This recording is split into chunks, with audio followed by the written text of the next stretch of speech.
Japanese have attacked the American naval base at Pearl Harbor, Hawaii, and our defense facilities at Manila, capital of the Philippines.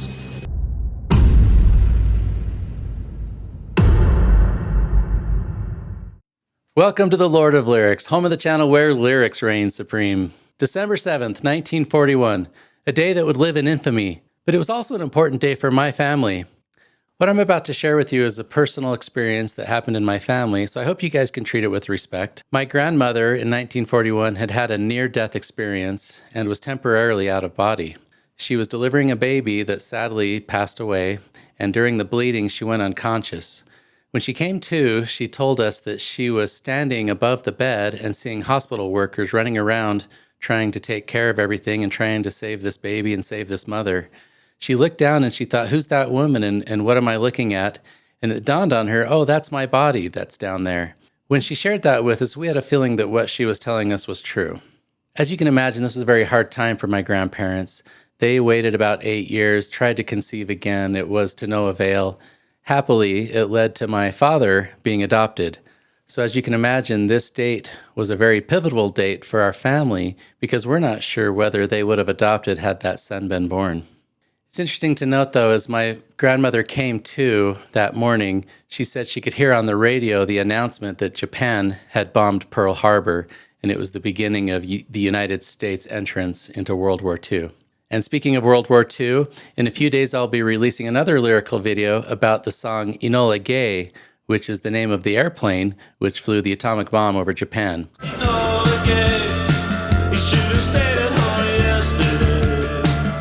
That song, of course, is by Orchestral Maneuvers in the Dark, so stay tuned for that one. So let's forward now to 2024 when Ooh La La was released by Guster. I don't know if you guys feel this way, but I felt that 2024 was kind of a special year. There was all of those auroras, the sun flares. You could see aurora borealis all the way down to some of the southern states of the United States. There was also solar eclipses. A very dramatic one came across and went over Ohio and a few other states. So 2024 was a special year for me. And what made it even more special is Guster put out one of my favorite Guster songs, The Elevator. And it turns out it's a real tearjerker. In the song, this father says goodbye to each of them one by one. He says boy, and then later he says girl, and this is presumably his son and his daughter.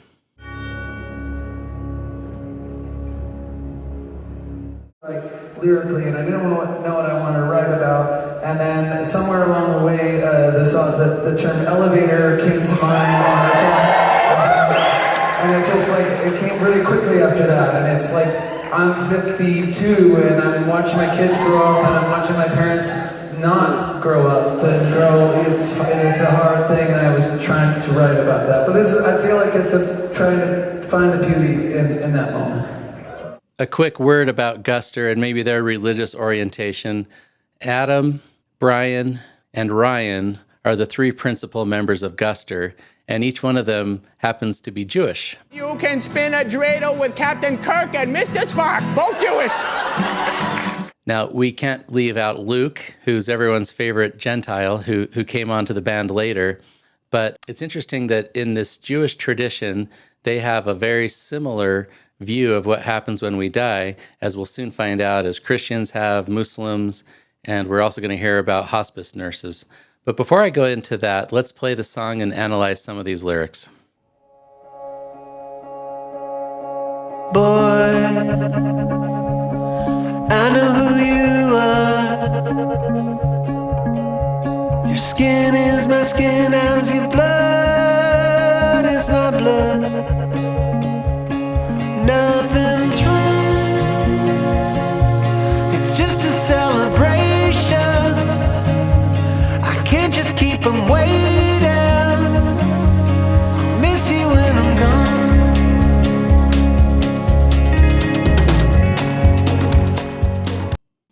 This is a beautiful part of the song. You know, as heartbreaking as it is, you think about a father, a loving father saying goodbye to his son. One of the first things he'd want to do is reassure him that he's not scared, that this is a celebration. Maybe also indicating that there's people coming to get him.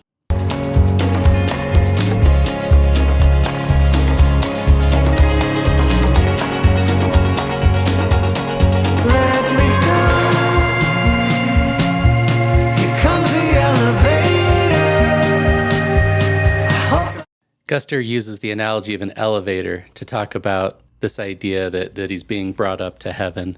And in the Bible, I think it may talk about it as a ladder at certain points. Some people also talk about being lifted up. I think this is an analogy I haven't heard before, an elevator coming to get you.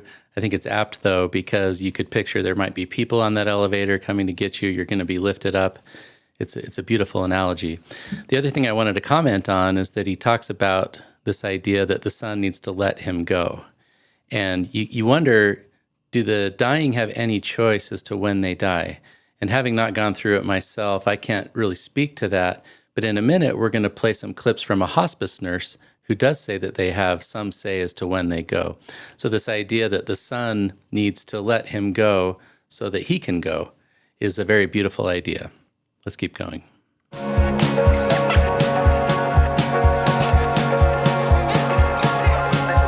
This part, you can hear the sound of children playing and having fun in the summertime. Girl, I feel where you're coming from. Your imagination, your love made of love. So the song is getting pretty sad here. He's describing a daughter that is pure imagination. So she's likely young. You know, when little kids do their drawings, there's something very unique about the drawing of a child. It's got a lot of character to it. When they get older, they start to draw more literally. But he's saying she's pure imagination and she's love made out of love. And so this is language that probably would resonate with a little girl, with a little daughter. Makes the song more heartbreaking, but let's go on. I think that's what he's talking about here. 4th of July plays in my mind. Gunpowder, sky burned in blue, red, and white. Ashes to ashes and dust, gone to dust. That happens to be one of the more beautiful Guster lyrics that I probably have ever heard them write. He's singing to his daughter. He's talking about the 4th of July. It's emblazed on his mind. So there's some memory connected to his daughter that has to do with fireworks. But then he immediately goes from this idea of the beautiful color of fireworks to the ashes to ashes and dust to dust. Fireworks, when they're expired, they become ashes. So that's probably why that came to mind. And there's even an Anglican ritual prayer that's been said at many funerals in England where the priest, as they put the dirt over the body or over the coffin, they'll say that the line ashes to ashes, dust to dust, earth to earth, and some other lines that I'm not perfectly familiar with. And I actually think it's an analogy that life is beautiful. You have these brilliant colors, but then it does end, ashes to ashes and dust to dust. Let's keep going. Nothing's wrong. It's just a celebration. I can't just keep on waiting. Gonna miss you when I'm gone. Let me go. Here comes the elevator. I hope I never say it. Gonna miss you when I'm gone.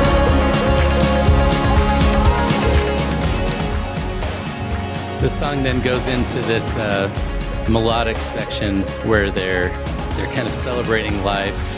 The drummer's putting in some embellishments. I probably shouldn't play the whole thing so that you guys can discover the song for yourselves. But it's a beautiful song, and it has very beautiful lyrics, one of Guster's best. So with that song and with that context, I thought where we might go next in this video is to talk about a few examples of near-death experiences. You know, it begs the question, this song is so beautiful, he's singing to his son and to his daughter. It's such a beautiful idea, but is it true? Is it actually true that there is something after we die? Well, the evidence is actually pretty startling, and while I do think it's a matter of faith, I'd like to go through some examples that are told by hospice workers, nurses, doctors, also by Christians, by Muslims, and also by Christian Latter-day Saints. So let's go through those one by one.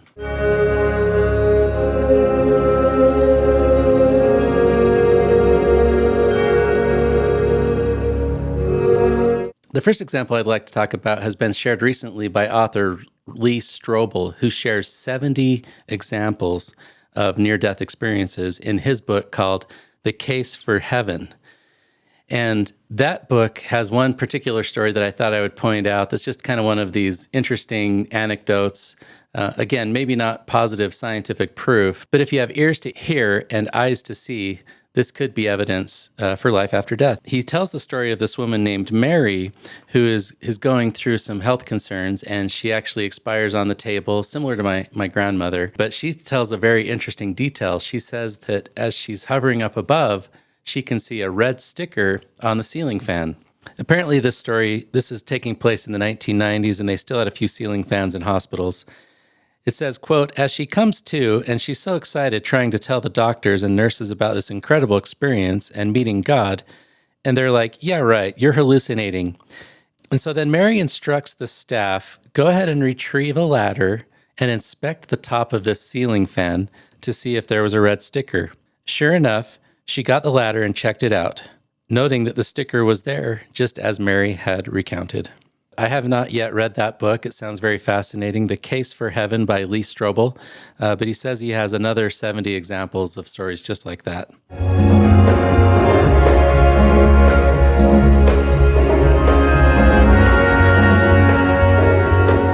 You know, there are many people who work in hospice who can also share similar stories.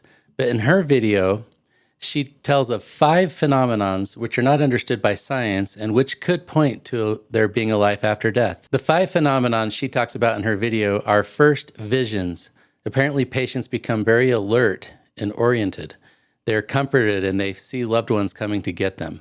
And it usually happens a few weeks before death. So it's not always like right before they die. They can be up and having a normal conversation, sitting in a chair, talking to their family, and saying they're seeing their dead father standing in the corner who is smiling and telling him he's coming to get him soon and not to worry. Again, something I wouldn't have believed unless I saw it for myself over and over again on hospice.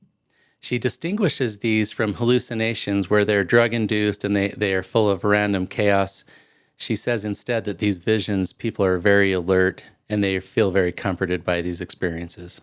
The second phenomenon that Julie talks about in her video is that patients often get to choose when they die. People choosing when they're going to die. I have seen some extreme cases of this. People just saying, tonight's when I'm going to die. I know it, I can feel it, and they do. There's also a time when people will wait for everybody to get into town or get into the room, arrive at the house, whatever it is, and then they will die. There's also a time when people will wait until everyone's out of the room and then they will die. Some people will wait until after a big milestone, after a birthday, after a wedding. They really are almost kept alive just because they want to get to that date, and then their body will finally let go.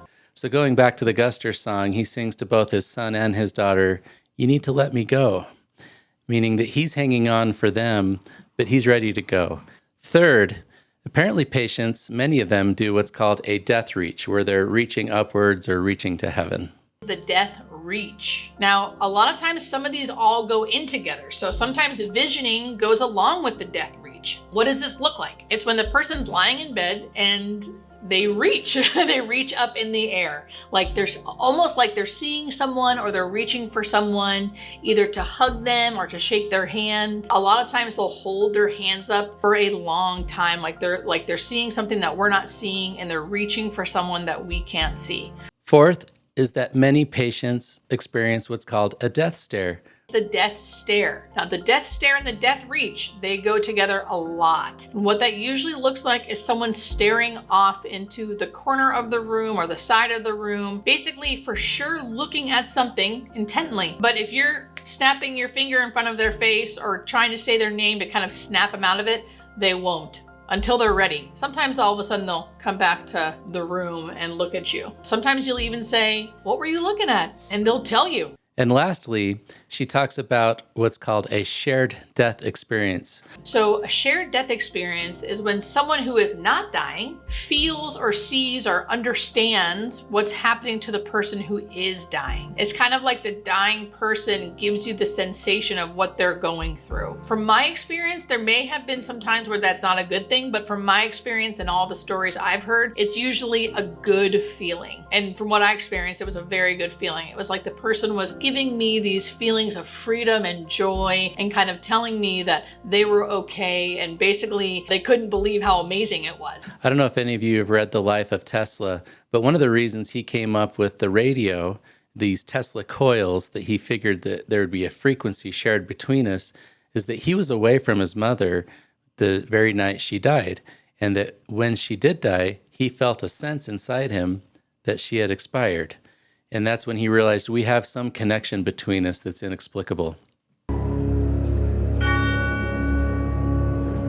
I'm not any type of expert on the Muslim religion, and so I cannot speak with authority about what the Muslims believe, but I will read what I read from my research online.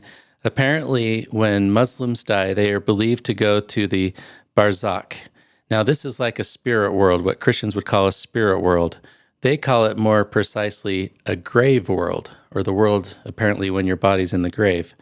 And it's described as being sent in their worldly form and shape. So they look like themselves, and the spirits are capable of eating, drinking, recognizing, and conversing with other souls. And so it sounds a lot like Earth. It sounds like a lot like the experiences we're having here.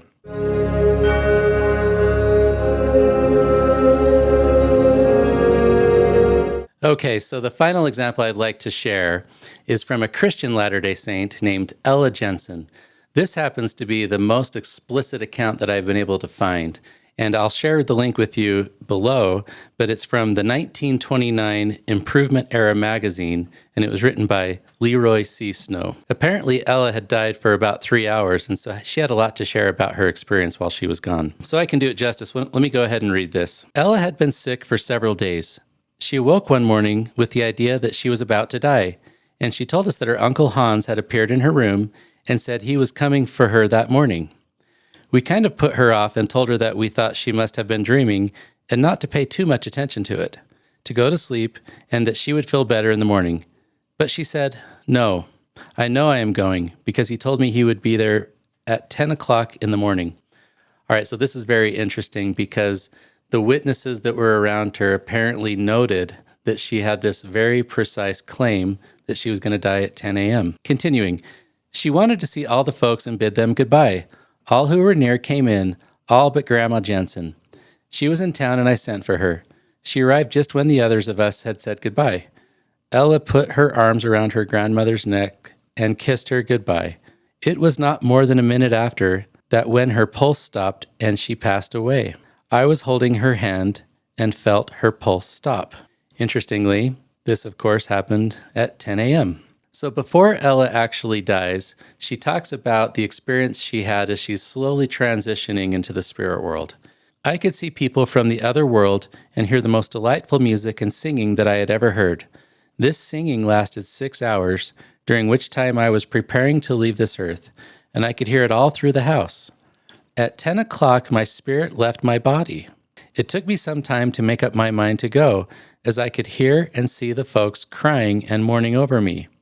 It was very hard for me to leave them, but as soon as I had a glimpse of the other world, I was anxious to go, and all the care and worry left me. I passed on through the room and met a great many of my relatives and friends. So this paragraph is very closely in line with what this hospice nurse said, that they have a vision, that a loved one's coming to get them. This particular girl got to know the exact time that she was going to die. But then also, she's getting to choose when she leaves. She's hearing people crying. She doesn't want to let them down. But the music's beautiful. You know, as Ryan describes it in the song, he says it's a celebration. It's just a celebration. You know, she's describing it more as beauty. There's this very beautiful music, and she's seeing friends and relatives that she feels very comforted by that she can go ahead and join. But Ella gives us even more information about this spirit world. She says, quote, "Some inquired about their friends and relatives on the earth. Among the number was my cousin. He asked me how the folks were getting along and said it grieved him to hear that some of the boys were using tobacco, liquor, and many things that were injurious to them. This proved to me that the people in the other world know a great extent what happens here on earth. The people were all dressed in white or cream, excepting Uncle Hans Jensen, who had on his dark clothes and long rubber boots, the things he wore when he was drowned in the Snake River in Idaho." This is interesting because, and I didn't read the entire article, obviously, there's not enough time in this video, but apparently it was a big mystery how Hans died. So I think that was part of his purpose in wearing those clothes for Ella. Continuing, everybody appeared to be perfectly happy. I was having a very pleasant visit with each one that I knew. Okay, so for those of you that have listened to the video thus far and you've wondered, was this a hallucination? You have the story of the woman that can see the red sticker on the fan. Again, that's anecdotal. Maybe you don't believe that. But here's another one in case you need another witness. This is something that, again, from Ella, that she was able to just hit on the head, something she couldn't have known otherwise. Quote, she began to tell them of her wonderful experience in the other world, what she had done and seen. Her father whispered to the mother, do you hear what she is saying? Why, the girl is certainly delirious. She is out of her mind. Some of us might be thinking the same thing. Ella's out of her mind. She's having a fanciful dream while she was extremely sick. Ella looked up and said, Father, you think that I am out of my mind, do you? I will very soon prove to you that I am perfectly rational. Okay, so I like her spunk. I like her spirit. Quote, she turned to her mother. While in this large building in the spirit world, I met a woman who greeted me and said she was Aunt Mary, who told me she had died while I was a baby. The mother asked, can you describe her? The answer was, yes. She was a tall woman with black hair and dark eyes and thin features. Yes, the mother answered, surely you have described your Aunt Mary. I also met another woman there who said she was my Aunt Sarah and had died just before I was born. Will you describe her? The mother asked.